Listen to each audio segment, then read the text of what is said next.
ಬೆಳಗಿನ ಬ್ರೇಕ್ಫಾಸ್ಟ್ಗೆ ಈಸಿಯಾಗಿ ಕ್ವಿಕ್ಕಾಗಿ ಹಾಗೆ ಹೆಲ್ತಿಯಾಗಿ 10 ರಿಂದ 15 ನಿಮಿಷದಲ್ಲಿ ಮಾಡ್ಕೋಬಹುದಾದಂತಹ ಖಾರ ಪೊಂಗಲ್ನ ಯಾವ ರೀತಿ ಮಾಡ್ಕೊಳ್ಳೋದು ನೋಡೋಣ. ಸರಿಯಾದ ಅಳತೆ ಮೂಲಕ ಮಾಡಿದ್ರೆ ಖಾರ ಪೊಂಗಲ್ ಕನ್ಸಿಸ್ಟೆನ್ಸಿ ಅನ್ನೋದು ಕರೆಕ್ಟಾಗಿ ಬರುತ್ತೆ. ತುಂಬಾನೇ ಕ್ವಿಕ್ ಆಗುವಂತಹ ಈ ಬ್ರೇಕ್ಫಾಸ್ಟ್ನ ಯಾವ ರೀತಿ ಮಾಡ್ಕೊಳ್ಳೋದು ನೋಡೋಣ. ಮೊದಲಿಗೆ ಕುಕ್ಕರ್ನ ತಗೊಂಡಿದ್ದೀನಿ. ಅಕ್ಕಿ ಮತ್ತು ಬೇಳೆನ ಬೇಯಿಸ್ಕೊಳ್ಳೋದಕ್ಕೋಸ್ಕರ ಕುಕ್ಕರ್ನ ಬಳಸ್ಕೊತಾ ಇದ್ದೀನಿ. ಕುಕ್ಕರ್ನಲ್ಲಿ ಅರ್ಧ ಲೋಟ ಆಗುವಷ್ಟು ಹೆಸರು ಬೇಳೆನ ಸೇರಿಸ್ಕೊಂಡಿದ್ದೀನಿ. ಹೆಸರು ಬೇಳೆನ ಸ್ವಲ್ಪ ಚೆನ್ನಾಗಿ ಹುರ್ಕೋಬೇಕು. ಸ್ವಲ್ಪ ಘಮ ಬರೋದಕ್ಕೆ ಸ್ಟಾರ್ಟ್ ಆಗುತ್ತೆ, ಹಾಗೆ ಸ್ವಲ್ಪ ಕಲರ್ ಕೂಡ ಚೇಂಜ್ ಆಗ್ತಾ ಬರುತ್ತೆ. ಅಲ್ಲಿವರೆಗೂ ಹುರ್ಕೊಂಡ್ರೆ ಸಾಕು. ಈ ರೀತಿ ಹುರ್ಕೊಂಡು ಮಾಡ್ಕೊಂಡ್ರೆ ಟೇಸ್ಟ್ ಅನ್ನೋದು ಡಬಲ್ ಆಗುತ್ತೆ. ನಂತರ ಅದೇ ಲೋಟದ ಅಳತೆನಲ್ಲಿ ಅರ್ಧ ಲೋಟ ಆಗುವಷ್ಟು ರೇಷನ್ ಅಕ್ಕಿನ ಸೇರಿಸ್ಕೊತಾ ಇದ್ದೀನಿ. ರೇಷನ್ ಅಕ್ಕಿ ಇಲ್ಲ ಅಂದರೆ ಮಾಮೂಲಿ ರೈಸ್ ಕೂಡ ಸೇರಿಸ್ಕೋಬೋದು. ಅಕ್ಕಿನ ಸೇರಿಸಿದ ನಂತರ ಚೆನ್ನಾಗಿ ಮಿಕ್ಸ್ ಮಾಡ್ಕೋಬೇಕಾಗುತ್ತೆ.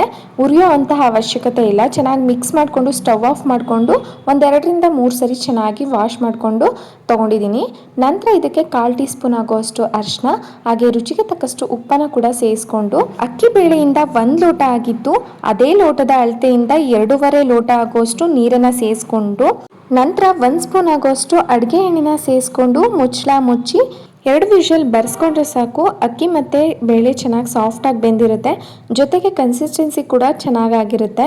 ಕುಕ್ಕರ್ ವಿಷಲ್ ಬಂದು ತಣ್ಣಗಾಗೋ ಅಷ್ಟರಲ್ಲಿ ಚಟ್ನಿನ ರೆಡಿ ಮಾಡ್ಕೊಳ್ಳೋಣ. ಖಾರ ಪೊಂಗಲ್ಗೆ ಚಟ್ನಿ ಅಂತೂ ಸೂಪರ್ ಕಾಂಬಿನೇಷನ್ ಅಂತ ಹೇಳ್ಬೋದು. ಮೊಸರು ಇಷ್ಟಪಡೋರು ಮೊಸರಲ್ಲಿ ಕೂಡ ತಿನ್ಬೋದು. ಈಗ ಒಂದು ಮಿಕ್ಸಿ ಜಾರ್ಗೆ ಅರ್ಧ ಕಪ್ ಆಗುವಷ್ಟು ಹುರ್ಗಡ್ಲೆ, ಅದೇ ಕಪ್ ಅಳತೆನಲ್ಲಿ 1 ಕಪ್ ಆಗುವಷ್ಟು ತೆಂಗಿನಕಾಯಿ, 2 ಹಸಿ ಮೆಣಸಿನ್ಕಾಯಿ, ಜೊತೆಗೆ 6 ರಿಂದ 7 ಎಸ್ಲಾಗುವಷ್ಟು ಬೆಳ್ಳುಳ್ಳಿ, 4 ಮೆಣಸು, ಹಾಗೆ 5 ರಿಂದ 6 ಎಲೆ ಪುದೀನ, ಸ್ವಲ್ಪ ಹುಣಸೆ ಹಣ್ಣು, ಹಾಗೆ ಸ್ವಲ್ಪ ಕೊತ್ತಂಬರಿ ಸೊಪ್ಪನ್ನು ಸೇರಿಸ್ಕೊಂಡು, ರುಚಿಗೆ ಎಷ್ಟು ಬೇಕೋ ಅಷ್ಟು ಉಪ್ಪನ್ನು ಸೇರಿಸ್ಕೊಂಡು, ರುಬ್ಬೋದಕ್ಕೆ ಎಷ್ಟು ಬೇಕೋ ಅಷ್ಟು ನೀರನ್ನು ಮಾತ್ರ ಸೇರಿಸ್ಕೊಂಡು ರುಬ್ಕೊಂಬರೋಣ. ತುಂಬ ತರಕಾರಿನೂ ಬೇಡ, ಹಾಗೆ ಫೈನ್ ಪೇಸ್ಟ್ ಆಗು ಬೇಡ. ಮೀಡಿಯಮ್ ಆಗಿ ಈ ರೀತಿ ರುಬ್ಕೊಂಡ್ರೆ ಸಾಕು. ನಾವು ಯಾವುದೇ ಚಟ್ನಿ ಮಾಡಿದ್ರೂ ಕೂಡ ತುಂಬಾನೇ ಫೈನ್ ಪೇಸ್ಟ್ ಆಗಿ ರುಬ್ಕೋಬಾರ್ದು, ಮೀಡಿಯಮ್ ಆಗಿ ಈ ರೀತಿ ರುಬ್ಕೋಬೇಕು. ಈ ರೀತಿ ರುಬ್ಕೊಂಡಾಗ್ಲೇನೆ ಟೇಸ್ಟ್ ಅನ್ನೋದು ತುಂಬಾನೇ ಚೆನ್ನಾಗಿರುತ್ತೆ.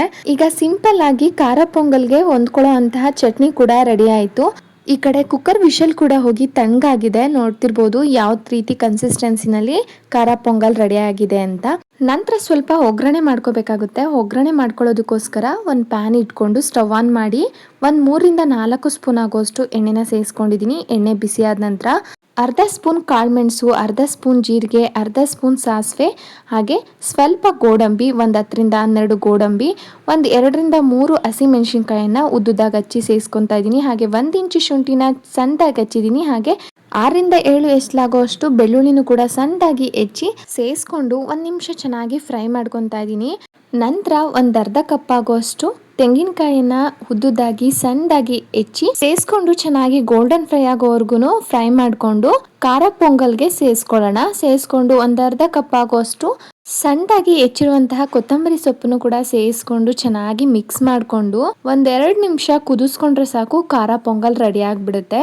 ನೋಡಿ ಆ ಕನ್ಸಿಸ್ಟೆನ್ಸಿ ಯಾವ ರೀತಿ ಇದೆ ಅಂತ. ಈ ಕನ್ಸಿಸ್ಟೆನ್ಸಿಲಿ ನೀವು ಮಾಡ್ಕೊಂತು ಅಂದರೆ ತುಂಬಾನೇ ಚೆನ್ನಾಗಿರುತ್ತೆ, ಹಾಗೆ ಗಟ್ಟಿ ಕೂಡ ಆಗೋದಿಲ್ಲ. ನೋಡಿದ್ರೆ ಅಲ್ವಾ ಯಾವ ರೀತಿ ಖಾರ ಪೊಂಗಲ್ನ ಈಸಿಯಾಗಿ ಕ್ವಿಕ್ಕಾಗಿ ಹೆಲ್ದಿಯಾಗಿ ಮಾಡ್ಕೋಬೋದು ಅಂತ. ಈ ರೆಸಿಪಿ ನಿಮ್ಗೇನಾದರೂ ಇಷ್ಟ ಆಗಿದ್ರೆ ವಿಡಿಯೋಗೊಂದು ಲೈಕ್ ಮಾಡಿ, ಶೇರ್ ಮಾಡಿ, ಕಮೆಂಟ್ ಮಾಡಿ. ಜೊತೆಗೆ ಯೂಟ್ಯೂಬಲ್ಲಿ ನೋಡ್ತಿರೋರು ಪ್ಲೀಸ್ ಸಬ್ಸ್ಕ್ರೈಬ್ ಮಾಡ್ಕೊಳ್ಳಿ. ಜೊತೆಗೆ ಫೇಸ್ಬುಕ್ಕಲ್ಲಿ ನೋಡ್ತಿರೋರು ಪ್ಲೀಸ್ ಫಾಲೋ ಮಾಡಿಕೊಂಡು ಸಪೋರ್ಟ್ ಮಾಡಿ. ಇನ್ನಷ್ಟು ರೆಸಿಪೀಸ್ ಜೊತೆ ಮುಂದಿನ ವಿಡಿಯೋದಲ್ಲಿ ಸಿಗೋಣ. Thank you for watching.